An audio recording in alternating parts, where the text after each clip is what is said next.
ਦੇਖੋ ਤੁਸੀਂ ਅੱਜ ਦੇ ਸਮੇਂ ਦੇ ਵਿੱਚ ਸਾਰਾ ਮੀਡੀਆ, ਚਾਹੇ ਉਹ ਪੰਜਾਬ ਦਾ ਮੀਡੀਆ ਹੈ, ਚਾਹੇ ਉਹ ਹਿੰਦੂਤਵੀ ਬੀਜੇਪੀ ਆਰਐਸਐਸ ਦਾ ਮੀਡੀਆ, ਜਾਂ ਝਾੜੂ ਕੁੱਚੀ ਪਾਰਟੀਆਂ ਦਾ ਮੀਡੀਆ, ਜਾਂ ਇਹਨਾਂ ਦਾ ਆਈਟੀ ਸੈੱਲ ਨੇ ਸਾਰੀਆਂ ਦੇ, ਚਾਹੇ ਬਾਦਲਾਂ ਦਾ ਹੋ ਗਿਆ, ਚਾਹੇ ਕਾਂਗਰਸ ਦਾ, ਜਿੰਨੀਆਂ ਵੀ ਰਵਾਇਤੀ ਪਾਰਟੀਆਂ, ਇਹ ਸਾਰੀਆਂ ਹੱਥ ਧੋ ਕੇ ਸਰਦਾਰ ਸਿਮਰਜੀਤ ਸਿੰਘ ਮਾਨ ਵੱਲ ਪੈ ਗਈਆਂ ਵੀ ਜਿਹੜਾ ਇੱਕ ਨਿਹੰਗ ਸਿੰਘਾਂ ਦਾ ਬਹੁਤ ਮਸਲਾ ਉਭਾਰਿਆ ਜਾ ਰਿਹਾ ਮੀਡੀਆ ਵਾਲੇ ਵੱਲੋਂ। ਇਹਨਾਂ ਨੂੰ ਸ਼ਰਮ ਆਉਣੀ ਚਾਹੀਦੀ ਹੈ। ਪਹਿਲਾਂ ਜਿਹੜੇ ਪੰਜਾਬ ਵਾਲੇ ਨੇ, ਪੰਜਾਬ ਦਾ ਮੀਡੀਆ, ਇਹਨਾਂ ਨੂੰ ਵੀ ਸ਼ਰਮ ਆਉਣੀ ਚਾਹੀਦੀ ਹੈਗੀ। ਸੰਤ ਭਿੰਡਰਾਂਵਾਲਿਆਂ ਨੂੰ ਵੀ ਪਤਾ ਸੀਗਾ ਵੀ ਸਰਦਾਰ ਸਿਮਰਜੀਤ ਸਿੰਘ ਮਾਨ ਫਰੀਦਕੋਟ ਐਸਐਸਪੀ ਨੇ, ਸਾਰਾ ਕੁਝ ਪਤਾ ਸੀਗਾ। ਸੰਤ ਮਿਲਦੇ ਰਹਿੰਦੇ ਸੀ ਸਰਦਾਰ ਸਿਮਰਜੀਤ ਸਿੰਘ ਮਾਨ ਨੂੰ। ਜੇ ਸਰਦਾਰ ਸਿਮਰਜੀਤ ਸਿੰਘ ਮਾਨ ਗਲਤ ਹੁੰਦੇ, ਕਿਉਂਕਿ ਸੰਤ ਸੀ ਉਸ ਸਮੇਂ ਦੇ ਵਿੱਚ, ਤਾਂ ਸੰਤਾਂ ਨੇ ਸਿੰਘਾਂ ਦੀ ਡਿਊਟੀ ਲਾ ਦੇਣੀ ਸੀ ਵੀ ਜਾ ਉਹਨੂੰ ਪੁਲਿਸੀਏ ਨੂੰ ਪੁੱਛੋ, ਹੈ ਨਾ। ਇੱਦਾਂ ਹੀ ਕਹਿੰਦੇ ਜੀ ਸੰਤਾਂ ਨੇ ਨਾ, ਵੀ ਉਹਨਾਂ ਨੂੰ ਪੁੱਛੋ ਵੀ ਤੂੰ ਸਾਡੇ ਸਿੰਘਾਂ ਨੂੰ ਕਿਉਂ ਇੱਦਾਂ ਕੀਤਾ, ਹੈ ਨਾ। ਉਹ ਨਿਹੰਗ ਸਿੰਘਾਂ ਦੇ ਬਾਣਿਆਂ ਦੇ ਵਿੱਚ ਆ ਕੇ ਉਹਨੂੰ ਕੁਛ ਗਲਤ ਕੰਮ ਕਰਦੇ ਹੋਣਗੇ। ਉਦੋਂ ਸਰਦਾਰ ਸਿਮਰਜੀਤ ਸਿੰਘ ਮਾਨ ਐਸਐਸਪੀ ਸੀਗੇ ਫਰੀਦਕੋਟ, ਕਿਉਂਕਿ ਸਰਕਾਰ ਦੀ ਨੌਕਰੀ ਕਰਦੇ ਸੀਗੇ। ਜੇ ਸਰਕਾਰ ਨੇ ਉਹਨਾਂ ਨੂੰ ਕਿਹਾ ਇਨਕਾਊਂਟਰ ਕਰਨ ਨੂੰ, ਅੱਜ ਸਾਰੀ ਹੱਥ ਧੋ ਕੇ ਪੈ ਗਏ ਵੀ ਸਰਦਾਰ ਸਿਮਰਜੀਤ ਸਿੰਘ ਮਾਨ ਨੇ ਹਾਏ ਮਾਰਤੇ, ਬੂ ਮਾਰਤੇ, ਜਰਾ ਬੇਅੰਤ ਬੁੱਚੜ ਨੇ ਮਾਰਤੇ, ਇੰਦਰਾ ਗਾਂਧੀ ਨੇ ਮਾਰਤੇ। ਕਿੰਨੇ ਨਿਰਦੋਸ਼ ਸਿੱਖ ਜਿਹੜੇ ਕਿ ਸਮੇਤ ਸੈਣੀ ਨੇ ਮਾਰਤੇ, ਸਵਰਨ ਸਿੰਘ ਘੋਟਨੇ ਵਰਗਿਆਂ ਨੇ ਮਾਰਤੇ, ਚੁੱਕ ਚੁੱਕ ਨਹਿਰਾਂ ਦੇ ਉੱਤੇ, ਸੂਇਆਂ ਉੱਤੇ ਝੂਠੇ ਪੁਲਿਸ ਮੁਕਾਬਲੇ ਵਗਾਤੇ। ਉਹਨਾਂ ਨੂੰ ਇੱਕ ਵੀ ਨਹੀਂ ਬੋਲਦਾ।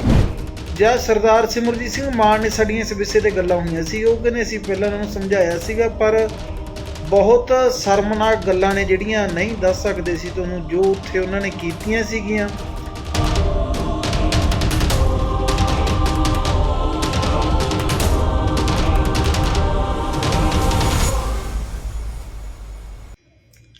ਵਾਹਿਗੁਰੂ ਜੀ ਕਾ ਖਾਲਸਾ, ਵਾਹਿਗੁਰੂ ਜੀ ਕੀ ਫਤਿਹ। ਜੋ ਕਿ ਇੱਕ ਸੋਚੀ ਸਮਝੀ ਸਾਜ਼ਿਸ਼ ਦੇ ਅਧੀਨ, ਜਿਵੇਂ ਕਿ ਸਰਦਾਰ ਸਿਮਰਜੀਤ ਸਿੰਘ ਮਾਨ ਦੇ ਖਿਲਾਫ ਸਾਰੇ ਜਿਹੜਾ ਬੀਜੇਪੀ ਆਰਐਸਐਸ ਦਾ ਲੁੰਗ ਲਾਣਾ ਉਹ ਖੜਾ ਹੋ ਰਿਹਾ ਹੈਗਾ, ਜਿਹੜਾ ਕਾਮਰੇਟ ਲਾਣਾ ਗਾ ਉਹ ਵੀ ਖੜਾ ਹੋ ਰਿਹਾ ਹੈਗਾ। ਕਿਉਂਕਿ ਕਾਮਰੇਟ ਆ ਜਿਹੜੇ ਪੰਜਾਬ 'ਚੋਂ ਇੰਨੇ ਤਾਂ ਹੈ ਨਹੀਂਗੇ। ਉਹ ਕਹਿੰਦੇ ਆ ਸਰਦਾਰ, ਅੱਜ ਜੋਗਰਾਜ ਵੀ ਬੋਲਿਆ, ਕਹਿੰਦਾ ਵੀ ਸਰਦਾਰ ਸਿਮਰਜੀਤ ਸਿੰਘ ਮਾਨ ਅੱਤਵਾਦੀ। ਜਿਹੜੇ ਸਾਡੇ ਸਿੰਘ ਆ ਉਹ ਸਾਨੂੰ ਅੱਤਵਾਦੀ ਲੱਗਦੇ ਆ, ਵੀ ਜਿਨ੍ਹਾਂ ਨੇ ਅੱਤਵਾਦੀਆਂ ਵਾਲਾ ਕੰਮ ਕੀਤਾ, ਜਾਂ ਜਿਨ੍ਹਾਂ ਨੂੰ ਸਰਦਾਰ ਸਿਮਰਜੀਤ ਸਿੰਘ ਮਾਨ ਨੇ ਕਿਹਾ ਵੀ ਉਹ ਅੱਤਵਾਦੀ ਆ ਨਾ।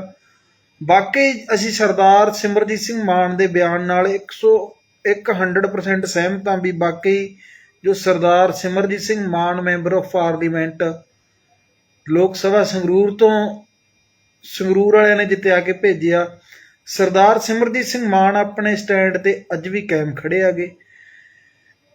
ਦੇਖੋ ਤੁਸੀਂ ਅੱਜ ਦੇ ਸਮੇਂ ਦੇ ਵਿੱਚ ਸਾਰਾ ਮੀਡੀਆ, ਚਾਹੇ ਉਹ ਪੰਜਾਬ ਦਾ ਮੀਡੀਆ ਹੈ, ਚਾਹੇ ਉਹ ਹਿੰਦੂਤਵੀ ਬੀਜੇਪੀ ਆਰਐਸਐਸ ਦਾ ਮੀਡੀਆ, ਜਾਂ ਝਾੜੂ ਕੁੱਚੀ ਪਾਰਟੀਆਂ ਦਾ ਮੀਡੀਆ, ਜਾਂ ਇਹਨਾਂ ਦਾ ਆਈਟੀ ਸੈੱਲ ਨੇ ਸਾਰੀਆਂ ਦੇ, ਚਾਹੇ ਬਾਦਲਾਂ ਦਾ ਹੋ ਗਿਆ, ਚਾਹੇ ਕਾਂਗਰਸ ਦਾ, ਜਿੰਨੀਆਂ ਵੀ ਰਵਾਇਤੀ ਪਾਰਟੀਆਂ, ਇਹ ਸਾਰੀਆਂ ਹੱਥ ਧੋ ਕੇ ਸਰਦਾਰ ਸਿਮਰਜੀਤ ਸਿੰਘ ਮਾਨ ਵੱਲ ਪੈ ਗਈਆਂ।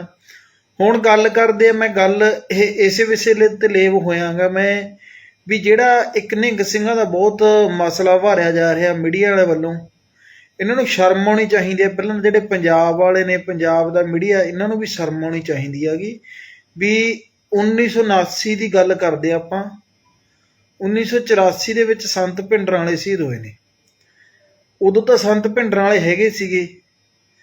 ਸੰਤ ਭਿੰਡਰਾਂਵਾਲਿਆਂ ਨੂੰ ਵੀ ਪਤਾ ਸੀਗਾ ਵੀ ਸਰਦਾਰ ਸਿਮਰਜੀਤ ਸਿੰਘ ਮਾਨ ਫਰੀਦਕੋਟ ਐਸਐਸਪੀ ਨੇ, ਸਾਰਾ ਕੁਝ ਪਤਾ ਸੀਗਾ। ਸੰਤ ਮਿਲਦੇ ਰਹਿੰਦੇ ਸੀ ਸਰਦਾਰ ਸਿਮਰਜੀਤ ਸਿੰਘ ਮਾਨ ਨੂੰ। ਜੇ ਸਰਦਾਰ ਸਿਮਰਜੀਤ ਸਿੰਘ ਮਾਨ ਗਲਤ ਹੁੰਦੇ, ਕਿਉਂਕਿ ਸੰਤ ਸੀ ਉਸ ਸਮੇਂ ਦੇ ਵਿੱਚ, ਤਾਂ ਸੰਤਾਂ ਨੇ ਸਿੰਘਾਂ ਦੀ ਡਿਊਟੀ ਲਾ ਦੇਣੀ ਸੀ ਵੀ ਜਾ ਉਹਨੂੰ ਪੁਲਿਸੀਏ ਨੂੰ ਪੁੱਛੋ, ਹੈ ਨਾ। ਇੱਦਾਂ ਹੀ ਕਹਿੰਦੇ ਜੀ ਸੰਤਾਂ ਨੇ ਨਾ, ਵੀ ਉਹਨਾਂ ਨੂੰ ਪੁੱਛੋ ਵੀ ਤੂੰ ਸਾਡੇ ਸਿੰਘਾਂ ਨੂੰ ਕਿਉਂ ਇਦਾਂ ਕੀਤਾ, ਹਨਾ। ਕਿਉਂਕਿ ਜਿਵੇਂ ਉਸ ਸਮੇਂ ਦੇ ਵਿੱਚ ਕਪੂਲਾ ਕੈਟ ਸੀਗਾ, ਹੋਰ ਕਿਉਂਕਿ ਨਿਹੰਗ ਸਿੰਘ ਸਾਰੇ ਨਹੀਂ ਮਾੜੇ ਹੈਗੇ, ਨਿਹੰਗ ਸਿੰਘਾਂ ਦੇ ਵਿੱਚ ਰਲ ਕੇ ਡੁਪਲੀਕੇਟ ਕਹਿ ਸਕਦੇ ਜਿਹਨੂੰ ਆਪਾਂ, ਉਹ ਨਿਹੰਗ ਸਿੰਘਾਂ ਦੇ ਬਾਣਿਆਂ ਦੇ ਵਿੱਚ ਆ ਕੇ ਉਹ ਕੁਛ ਗਲਤ ਕੰਮ ਕਰਦੇ ਹੋਣਗੇ। ਉਦੋਂ ਸਰਦਾਰ ਸਿਮਰਜੀਤ ਸਿੰਘ ਮਾਨ SSP ਸੀਗੇ ਫਰੀਦਕੋਟ, ਕਿਉਂਕਿ ਸਰਕਾਰ ਦੀ ਨੌਕਰੀ ਕਰਦੇ ਸੀਗੇ। ਜੇ ਸਰਕਾਰ ਨੇ ਉਹਨਾਂ ਨੂੰ ਕਿਹਾ ਇਨਕਾਊਂਟਰ ਕਰਨ ਨੂੰ, ਜਾਂ ਸਰਦਾਰ ਸਿਮਰਜੀਤ ਸਿੰਘ ਮਾਨ ਨੇ ਸਾਡੀਆਂ ਇਸ ਵਿਸ਼ੇ ਤੇ ਗੱਲਾਂ ਹੋਈਆਂ ਸੀ, ਉਹ ਕਹਿੰਦੇ ਅਸੀਂ ਪਹਿਲਾਂ ਉਹਨਾਂ ਨੂੰ ਸਮਝਾਇਆ ਸੀਗਾ, ਪਰ ਬਹੁਤ ਸ਼ਰਮਨਾਕ ਗੱਲਾਂ ਨੇ ਜਿਹੜੀਆਂ ਨਹੀਂ ਦੱਸ ਸਕਦੇ ਸੀ ਤੁਹਾਨੂੰ, ਜੋ ਉੱਥੇ ਉਹਨਾਂ ਨੇ ਕੀਤੀਆਂ ਸੀਗੀਆਂ। ਅੱਜ ਸਾਰੀ ਹੱਥ ਧੋ ਕੇ ਪੈ ਗਏ ਵੀ ਸਰਦਾਰ ਸਿਮਰਜੀਤ ਸਿੰਘ ਮਾਨ ਨੇ ਹਾਏ ਮਾਰਤੇ, ਬੂ ਮਾਰਤੇ, ਜਰਾ ਬੇਅੰਤ ਬੁੱਚੜ ਨੇ ਮਾਰਤੇ, ਇੰਦਰਾ ਗਾਂਧੀ ਨੇ ਮਾਰਤੇ, ਕਿੰਨੇ ਨਿਰਦੋਸ਼ ਸਿੱਖ ਜਿਹੜੇ ਕਿ ਸਮੇਤ ਸੈਣੀ ਨੇ ਮਾਰਤੇ, ਸਵਰਨ ਸਿੰਘ ਘੋਟਨੇ ਵਰਗਿਆਂ ਨੇ ਮਾਰਤੇ, ਚੁੱਕ ਚੁੱਕ ਨਹਿਰਾਂ ਦੇ ਉੱਤੇ ਸੂਇਆਂ ਉੱਤੇ ਪੁਲਿਸ ਝੂਠੇ ਪੁਲਿਸ ਮੁਕਾਬਲੇ ਵਗਾਤੇ। ਉਹਨਾਂ ਨੂੰ ਇੱਕ ਵੀ ਨਹੀਂ ਬੋਲਦਾ, ਇੱਕ ਵੀ ਮੀਡੀਆ ਨਹੀਂ ਬੋਲਦਾ ਹੈਗਾ ਉਹਨਾਂ ਨੂੰ, ਤੇ ਇੱਕ ਵੀ ਲੀਡਰ ਨਹੀਂ ਬੋਲਦਾ ਹੈਗਾ। ਫੇਰ ਆ ਜੋਗਰਾਜ ਦੇਖ ਲਓ, ਚਿੱਟੀ ਦਾੜੀ ਆਈ ਪਈ ਇਹਦੇ, ਕਹਿੰਦਾ ਮੈਂ ਬਾਬਾ ਦੀਪ ਸਿੰਘ ਦਾ ਪੁੱਤਰ, ਏਦਾਂ ਬੋਲਦਾ ਹੁੰਦਾ ਮੈਂ ਬਾਬਾ ਦੀਪ ਸਿੰਘ ਦਾ ਪੁੱਤਰ। ਜੇ ਤੂੰ ਵਾਕਈ ਬਾਬਾ ਦੀਪ ਸਿੰਘ ਦਾ ਪੁੱਤਰ ਆ ਜੋਗਰਾਜ ਸਿੰਘ, ਤਾਂ ਤੇਰੀ ਬੋਲੀ ਹੈ ਜਿਹੜੀ ਉਹ ਵਾਕਈ ਚੰਗੀ ਨਹੀਂ ਹੈਗੀ। ਤੂੰ ਸਿੱਖ ਕੌਮ ਦੇ ਉਹ ਮਹਾਨ ਜਰਨੈਲ ਜਿਹਨੂੰ ਸਾਰੀ ਬੰਦੀ ਸਿੰਘਾਂ ਨੇ ਸਪੋਰਟ ਕੀਤੀ ਸੀ ਅੰਦਰੋਂ ਜੇਲ੍ਹਾਂ ਦੇ ਵਿੱਚੋਂ, ਸਰਦਾਰ ਸਿਮਰਜੀਤ ਸਿੰਘ ਮਾਨ ਦੇ ਪ੍ਰਤੀ ਤੂੰ ਬੋਲ ਰਿਹਾ ਉਹਨੂੰ ਅੱਤਵਾਦੀ। ਹਾਂ ਅਸੀਂ ਆਪਣੇ ਆਪ ਨੂੰ ਫਖਰ ਮਹਿਸੂਸ ਕਰਦੇ ਹਾਂ, ਅਸੀਂ ਇੱਕ ਅਸੀਂ ਕਹਿੰਦੇ ਚਲੋ, ਕਿਉਂਕਿ ਇਹਨੇ ਇੰਡੀਅਨ ਗੌਰਮੈਂਟ ਨੇ ਤਾਂ ਕਹਿਣਾ ਗਾ, ਜਿਹੜੀ BJP RSS ਉਹਨੇ ਤਾਂ ਕਹਿਣਾ ਵੀ ਜਿਨ੍ਹਾਂ ਦੇ ਸਿਰਾਂ ਤੇ ਦਸਤਾਰਾਂ ਨੇ, ਕਾਲੇ ਦਮਾਲੇ ਆ, ਜਾਂ ਆਪਣੇ ਹੱਕ ਮੰਗਦੇ ਇਹ ਅੱਤਵਾਦੀ ਆ। ਹਾਂ ਅਸੀਂ ਕਹਿੰਦੇ, ਅਸੀਂ ਖੁਦ ਕਹਿੰਦੇ, ਮੈਂ ਆਪਣੇ ਆਪ ਨੂੰ ਕਹਿਣਾ ਹਾਂ ਮੈਂ ਅੱਤਵਾਦੀ ਹਾਂ, ਵੱਖਵਾਦੀ ਹਾਂ, ਦੇਸ਼ ਧਰੋਹੀ ਹਾਂ, ਮੈਂ ਖਾਲਿਸਤਾਨੀ ਹਾਂ। ਕੀ ਗੱਲ ਯਾਰ, ਇਸ ਦੇਸ਼ ਦੇ ਵਿੱਚ ਰਹਿ ਕੇ ਅਸੀਂ ਆਪਣਾ ਹੱਕ ਨਹੀਂ ਮੰਗ ਸਕਦੇ? ਜੇ ਸਾਨੂੰ ਸਾਡੇ ਹੱਕ ਦਿੱਤੇ ਜਾਣ ਅਸੀਂ ਕਿਉਂ ਬੋਲੀਏ? ਜੇ ਅਸੀਂ ਸਾਨੂੰ ਕੀ ਕਿਹਾ ਜਾਂਦਾ? ਕੇਸਾਧਾਰੀ ਹਿੰਦੂ। ਸੰਵਿਧਾਨ ਦੇ ਵਿੱਚ ਲਿਖਿਆ ਹੋਇਆ ਆਰਟੀਕਲ 25 ਦੇ ਅਧੀਨ ਕੇਸਾਧਾਰੀ ਹਿੰਦੂ। ਯਾਰ ਅਸੀਂ ਕੇਸਾਧਾਰੀ ਹਿੰਦੂ ਨਹੀਂ ਹੈਗੇ। ਸਾਨੂੰ 10ਵੇਂ ਪਾਤਸ਼ਾਹ ਨੇ 1699 ਦੀ ਵਿਸਾਖੀ ਵਾਲੇ ਦਿਨ ਆਨੰਦਪੁਰ ਤੇ ਸਾਨੂੰ ਖਾਲਸੇ ਸਾਜਿਆ ਸੀਗਾ, ਕਿਉਂਕਿ ਜ਼ਬਰ ਤੇ ਜ਼ੁਲਮ ਦੇ ਖਿਲਾਫ ਲੜਨ ਵਾਲੀ ਇੱਕ ਬਹਾਦਰ ਫੌਜ ਸਾਜੀ ਸੀ ਗੁਰੂ ਗੋਬਿੰਦ ਸਿੰਘ ਨੇ। ਅਸੀਂ ਉਹ ਫੌਜ ਆਂਗੀ, ਤੇ ਨਾ ਤਾਂ ਅਹਿਮਦ ਸ਼ਾਹ ਅਬਦਾਲੀ ਵਰਗੇ ਆ ਗਏ, ਮੱਸੇ ਰੰਗੜ ਵਰਗੇ ਆ ਗਏ, ਔਰੰਗਜ਼ੇਬ ਵਰਗੇ ਆ ਗਏ, ਇੰਦਰਾ ਗਾਂਧੀ ਵਰਗੀਆਂ ਆ ਗਈਆਂ, ਰਾਜੀਵ ਗਾਂਧੀ ਵਰਗੇ ਆ ਗਏ, ਬਹੁਤ ਚੜ੍ਹ ਕੇ ਆਏ ਨੇ, ਪਰ ਸਾਰਿਆਂ ਦਾ ਹਸਰ ਮਾੜਾ ਹੀ ਹੋਇਆ। ਜੋ ਜੋ ਸਿੱਖ ਕੌਮ ਨਾਲ ਮੱਥਾ ਲਾਉਂਦਾ ਉਹਨਾਂ ਦਾ ਹਸਰ ਮਾੜਾ ਹੀ ਹੁੰਦਾ ਹੈਗਾ। ਕਿਉਂਕਿ ਜੇ ਸੰਤ ਭਿੰਡਰਾਂ ਵਾਲਿਆਂ ਨੂੰ ਦੇਖੋ, ਸੰਤ ਭਿੰਡਰਾਂ ਤੇ ਪਹਿਲੀ ਗੱਲ ਕੋਈ ਵੀ ਕੇਸ ਦਰਜ ਨਹੀਂ ਸੀਗਾ, ਤੇ ਸੰਤ ਭਿੰਡਰਾਂ ਵਾਲਿਆਂ ਨੂੰ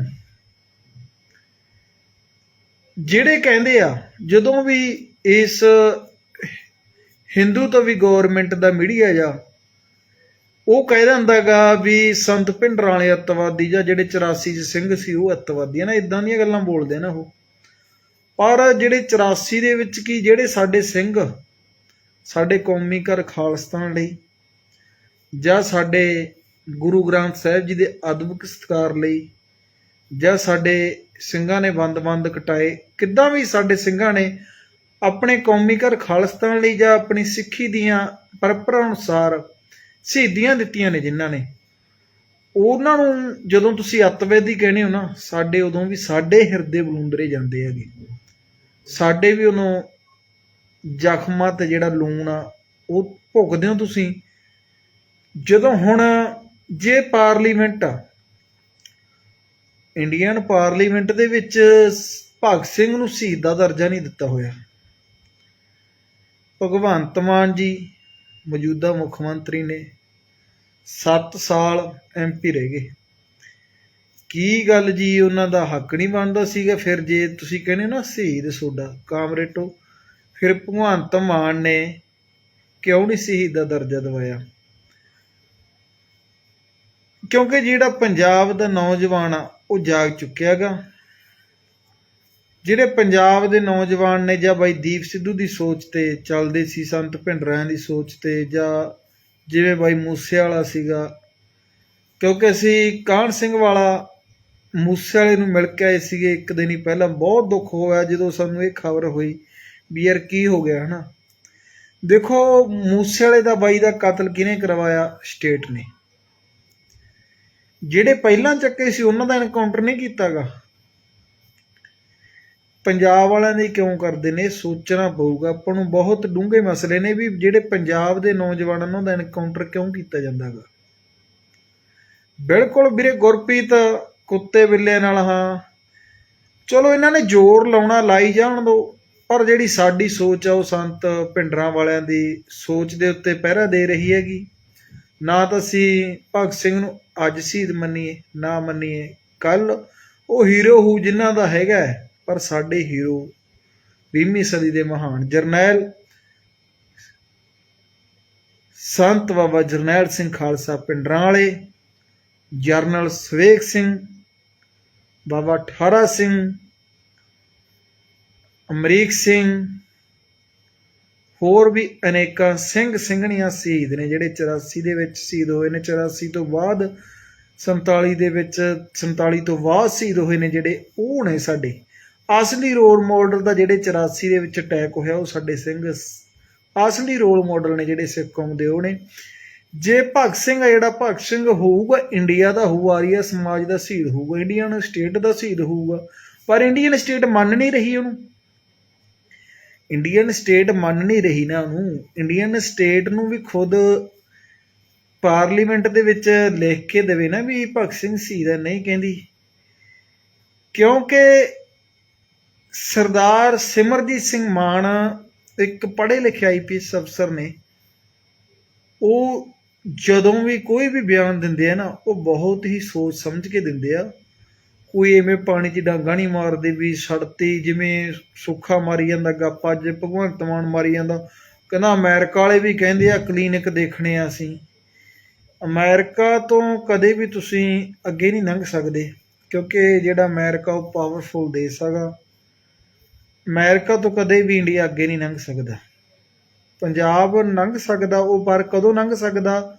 ਪੂਰੇ ਵਰਲਡ ਦੇ ਵਿੱਚੋਂ ਕਦੋਂ ਲੰਘ ਸਕਦਾ? ਜਦੋਂ ਆਪਣਾ ਕੌਮੀ ਘਰ ਖਾਲਿਸਤਾਨ ਆਜ਼ਾਦ ਬਖਰ ਸਟੇਟ ਦੇ ਵਜੋਂ ਜਾਣਿਆ ਜਾਊਗਾ। ਉਦੋਂ ਪੂਰੀ ਵਰਲਡ ਦੇ ਉੱਤੇ ਇਹ ਸਿੰਘਾਂ ਦਾ, ਖਾਲਿਸਤਾਨੀਆਂ ਦਾ ਨਾਂ ਆਇਆ ਕਰੂਗਾ ਵੀ ਵਾਕਈ ਇੱਕ ਦੇਸ਼ ਆ, ਇੱਕ ਕੰਟਰੀ ਆ ਖਾਲਿਸਤਾਨ, ਜਿੱਥੇ ਸਾਰੇ ਲੋਕ ਮਾਣ ਮਹਿਸੂਸ ਆਇਆ ਕਰਨਗੇ ਵੀ ਉਹ ਦੇਸ਼ ਦੇਖ ਕੇ ਆਉਣੇ ਵੀ ਕਿਹੜਾ ਖਾਲਿਸਤਾਨ ਹੈ।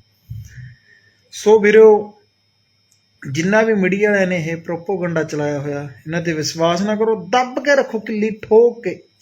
ਜਿੰਨੇ ਵੀ ਸ਼੍ਰੋਮਣੀ ਅਕਾਲੀ ਦਲ ਅੰਮ੍ਰਿਤਸਰ ਸਰਦਾਰ ਸਿਮਰਜੀਤ ਸਿੰਘ ਮਾਨ ਦੀ ਸੋਚ ਨਾਲ, ਤੇ ਸਾਡੇ ਕੌਮੀ ਸ਼ਹੀਦ ਬਾਈ ਦੀਪ ਸਿੱਧੂ, ਵਾਰਸ ਪੰਜਾਬ ਦੀ ਜਥੇਬੰਦੀ, ਸਿੱਖ ਸਟੂਡੈਂਟ ਫੈਡਰੇਸ਼ਨ, ਮੇਰਾ ਵੀਰ ਕੁਲਵੰਤ ਸਿੰਘ, ਵੀਰ ਗੁਰਪ੍ਰੀਤ ਸਿੰਘ ਹਰੀਨਿਓ ਤੇ ਬਾਈ ਸੁਖਰਾਜ ਸਿੰਘ, ਹੋਰ ਵੀ ਸਾਡੇ ਜਿੰਨੇ ਨੌਜਵਾਨ ਆ, ਸਾਰਿਆਂ ਨੂੰ ਬੇਨਤੀ ਹੈ। ਕਿਉਂਕਿ ਮੀਡੀਆ ਤੇ ਬਹੁਤ ਵਧੀਆ ਸ਼੍ਰੋਮਣੀ ਅਕਾਲੀ ਦਲ ਅੰਮ੍ਰਿਤਸਰ ਦਾ ਜਿਹੜਾ IT ਸੈੱਲ ਆ ਬਹੁਤ ਵਧੀਆ ਪ੍ਰਚਾਰ ਕਰਦਾ, ਪਰ ਮੈਂ ਇੱਕ ਬੇਨਤੀ ਕਰਨਾ ਚਾਹੁੰਦਾ ਕਿਸਾਨ ਯੂਨੀਅਨ ਅੰਮ੍ਰਿਤਸਰ ਦੇ ਸੋਸ਼ਲ ਮੀਡੀਆ ਇੰਚਾਰਜ ਹੋਣ ਦੇ ਨਾਤੇ, ਸਾਰੇ ਨੌਜਵਾਨਾਂ ਨੂੰ ਦੱਬ ਕੇ ਰੱਖੋ, ਤੁੰਨ ਕੇ ਰੱਖੋ ਕਿੱਲੀ।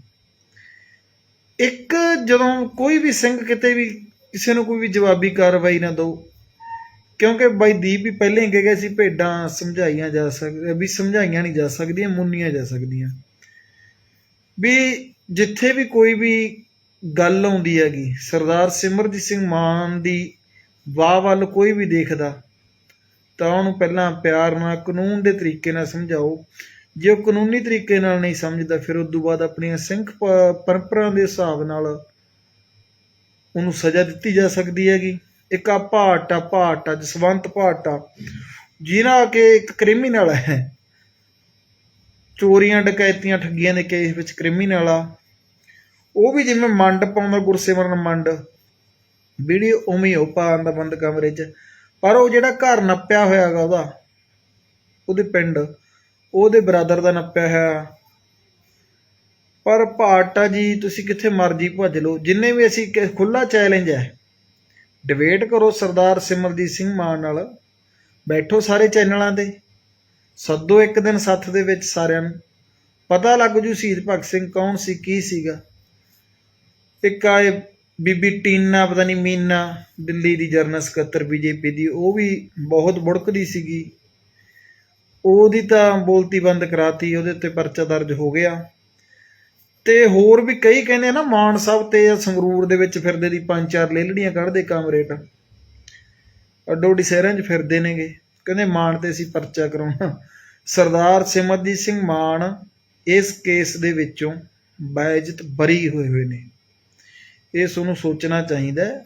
ਸਰਦਾਰ ਸਿਮਰਜੀਤ ਸਿੰਘ ਮਾਨ ਨੂੰ ਨਾ ਤਾਂ ਕੋਈ ਝੁਕਾ ਸਕਦਾ, ਨਾ ਕੋਈ ਦਬਾ ਸਕਦਾ, ਨਾ ਸਿਮਰਜੀਤ ਸਿੰਘ ਮਾਨ ਅਜੇ ਤੱਕ ਵਿਕਿਆ, ਨਾ ਵਿਕਣਗੇ। ਇਹ ਸਾਨੂੰ ਵਿਸ਼ਵਾਸ ਆ ਉਹਨਾਂ ਉੱਤੇ ਵੀ ਸਰਦਾਰ ਸਿਮਰਜੀਤ ਸਿੰਘ ਮਾਨ ਨੇ ਜਿਹੜੇ ਪਾਰਲੀਮੈਂਟ ਦੇ ਵਿੱਚ ਮੁੱਦੇ ਉਠਾਉਣੇ ਆ, ਗਰੀਬਾਂ ਦੇ,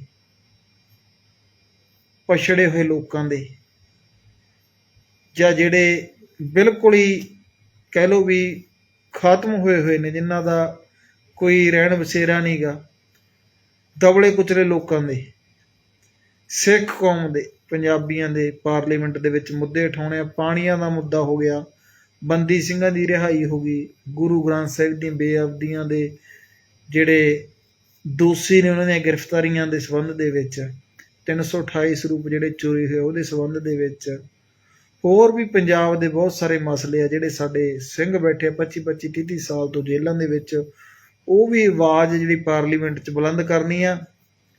ਸਰਦਾਰ ਸਿਮਰਜੀਤ ਸਿੰਘ ਮਾਨ ਅੱਜ ਵੀ ਚੜ੍ਹਦੀ ਕਲਾ ਦੇ ਵਿੱਚ ਨੇ, ਦਿੱਲੀ ਡਟੇ ਹੋਏ ਨੇ। ਤੇ ਸਾਰੇ ਨੌਜਵਾਨਾਂ ਨੂੰ ਮੈਂ ਬੇਨਤੀ ਕਰ ਦਾਂਗਾ ਕਿ ਆਪਾਂ ਸਰਦਾਰ ਸਿਮਰਜੀਤ ਸਿੰਘ ਮਾਨ ਦਾ ਸਾਥ, ਜਿੰਨਾ ਟਾਈਮ ਆਪਣੇ ਦੇ ਵਿੱਚ ਸਵਾਸ ਆ ਉਨਾ ਟਾਈਮ ਆਪਾਂ ਮਾਨ ਸਾਹਿਬ ਦਾ ਸਾਥ ਦੇਣਾ। ਇੰਨੀਆਂ ਬੇਨਤੀਆਂ ਪ੍ਰਵਾਨ ਕਰਿਓ ਜੀ।